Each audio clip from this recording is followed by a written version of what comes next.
നോക്കാം. അലിഫ്. അലിഫ് സ്വര ശബ്ദമാണ്. അതിന് നമ്മൾ ഫത്തഹ് ഇടുമ്പോൾ കണ്ടോ, ഫത്തഹ് ഇട്ടു. അപ്പോൾ ഏതക്ഷരത്തിനായാലും ആ എന്ന ശബ്ദം കൊടുക്കും. അതുപോലെ അക്ഷരത്തിന് അടിയിൽ കിസർ ഇടുമ്പോൾ ഈ എന്ന ശബ്ദം കൊടുക്കും. അതുപോലെ ലം ഇടുമ്പോൾ ഉകാരം കൊടുക്കും, ഉ. അതുപോലെ സുക്കൂൻ ഇടുമ്പോൾ ഉ എന്ന ശബ്ദവും കൊടുക്കും, ആ ഇ ഉ. ഫത്തഹ്, കിസർ, ലം ഇതിനെ മൂന്നിനെയും ഹ്രസ്വ സ്വരങ്ങൾക്ക് ഉപയോഗിക്കുന്ന ചിഹ്നങ്ങളാണ്. അടുത്ത നോക്കാം. അലിഫിന് മുകളിൽ ദീർഘചിഹ്നം, ഒന്നിൽ മുകളിൽ അല്ലെങ്കിൽ സൈഡിൽ ആ എന്ന് പറയാൻ. ആദ്യം എഴുതിയിരിക്കുന്ന ശബ്ദം ഒരുപാട് നീട്ടുള്ളതാണ്, 7 സ്വരം. അത് വേണ്ട, നമ്മളിപ്പോൾ ഇത് മാത്രം ആ എന്നെഴുതാൻ ഇതിൽ രണ്ടിലൊന്നാണ് എഴുതുന്നത്. ഈ എന്നെഴുതാൻ അലിഫ്, അത് കഴിഞ്ഞ് യാ ഇട്ട് കിസർ ഈ. ഊ എന്നെഴുതാൻ അലിഫ്, അത് കഴിഞ്ഞ് വാവ് ലമ്മ് ചിഹ്നമാണ് കൊടുക്കുന്നത്, ഊ. അപ്പം അലിഫും യായും വായും ദീർഘസ്വരങ്ങൾക്ക് ശബ്ദം കൊടുക്കാനും ഉപയോഗിക്കും. അതേസമയം യായും വായും കൂടെ ഈ 2 അക്ഷരങ്ങളും വ്യഞ്ജനമായിട്ട് ഉപയോഗിക്കും. ഇനി ഏതെങ്കിലും ഒരു അക്ഷരത്തിന് മുകളിൽ 2 വര, അതായത് ഇരട്ട ഫത്തഹ് എന്ന് പറയും. ഇതിന് തൻവീൻ എന്നാണ് പറയുന്നത്. ഈ 3 അൻ, ഇൻ, ഉൻ ഉപയോഗിക്കുന്നത് ഇരട്ടയായിട്ട് ഉപയോഗിക്കും. ഫത്തഹ്, കിസർ, ലം ഇത് 2 ഇരട്ട, 2 എണ്ണം വീതം ഉപയോഗിക്കുമ്പോൾ അൻ, ഇൻ, ഉൻ.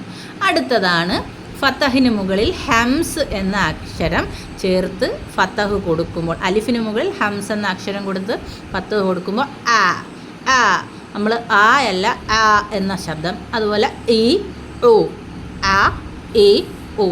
ഉമ്മുൻ, അബുൻ എന്നൊക്കെ എഴുതാൻ വേണ്ടി ആ എന്ന അക്ഷരം ആണ്. അത് വ്യഞ്ജന സ്വരം കിട്ടാൻ വേണ്ടിയിട്ടാണ് നമ്മൾ ഹംസ് ചേർക്കുന്നത്. അങ്ങനെയാണ് എഴുതുന്നത്. അപ്പോൾ അടുത്തത് നോക്ക്. അലിഫിന് മുകളിൽ ഹംസ് ഇട്ട് ദീർഘചിഹ്നം കൊടുക്കുമ്പോൾ അല്ലെങ്കിൽ ദീർഘ അലിഫ് കൊടുക്കുമ്പോൾ ആ ആ. നമ്മൾ മലയാളത്തിൽ ആ എന്ന ഉച്ചാരണമല്ല, തൊണ്ടക്കുഴിയിൽ നിന്ന് വരുന്ന ശബ്ദമായിട്ട് നാവ് പിന്നോട്ടെടുത്ത് ആ ഉണ്ടോ. അടുത്തത് ഈ എന്നെഴുതാൻ ഈ. കിസർ, യാ കിസർ ഈ. ഊ ഇടാൻ ലമ്മ്, വാവിട്ട് ലമ്മ്, അപ്പോൾ ഊ എന്ന ശബ്ദം കിട്ടും. അടുത്തത് ഫത്തഹ് യാ എഴുതി സുക്കൂൻ കൊടുത്താൽ നമുക്ക് ഐ എന്ന ശബ്ദം കിട്ടും. അടുത്തത് ഔ. ഫത്തഹ് അക്ഷരം കഴിഞ്ഞ് വാവിട്ട് സുക്കൂൻ കൊടുത്താൽ ഔ ഔ. കണ്ടോ. അടുത്തത് നമുക്ക് നോക്കാം. എഴുതാൻ വേണ്ടിയിട്ട് അലിഫിട്ടിട്ട് മീമിട്ട് ഒരു സുക്കൂൻ കൊടുത്താൽ നമുക്ക് എന്ന് ഉച്ചരിക്കാം. അപ്പോൾ കാ ഇട്ടിട്ട് മീമിട്ടിട്ട് 0. ഇവിടെ 2 അടിയിൽ എഴുതിയിരിക്കുന്നതാണ് മീമ് ശരിയായിട്ടുള്ള എഴുത്ത്. മുകളിൽ ഞാൻ അങ്ങനെ പഴയ ഓർമ്മ വെച്ചങ്ങ് എഴുതിപ്പോയതാണ്. അപ്പോൾ കം എന്ന് എഴുതണമെങ്കിൽ കാ ഇട്ടിട്ട് മീമിട്ട് സുക്കൂൻ കൊടുക്കുമ്പോൾ കം. കണ്ടോ, ഐ ഔ അം.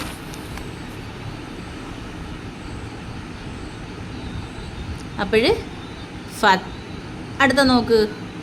ഷദ് എന്ന് പറയും ഇതിന്. ഷദ് ഇട്ടിട്ട് ഒരു അക്ഷരത്തിന് മുകളിൽ ഷദ് ഇട്ടിട്ട് മുകളിൽ ഫത്തഹ് കൊടുക്കുമ്പോൾ ബ ഇരട്ടിപ്പ്. ഇപ്പോൾ ഉദാഹരണത്തിന് ബ ആണെങ്കിൽ ബായുടെ മുകളിൽ ഷദ് കൊടുത്ത് ഫത്തഹ് ഇടുമ്പോൾ ബ എന്ന് ഉച്ചരിക്കാം.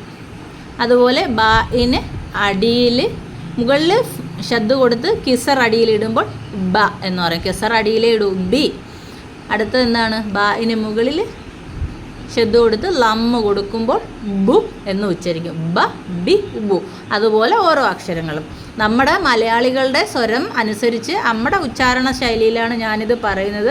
അറബികളും ഇംഗ്ലീഷുകളും ഒക്കെ അവരവരുടേതായ സ്വരത്തിലാണ് പറയുന്നത്. നമ്മളിവിടെ തനിനാടൻ മലയാളത്തിൽ പറയുന്നത് കൊണ്ടാണ് ഈ അക്ഷരങ്ങളെല്ലാം ഇങ്ങനെ പറയുന്നത്.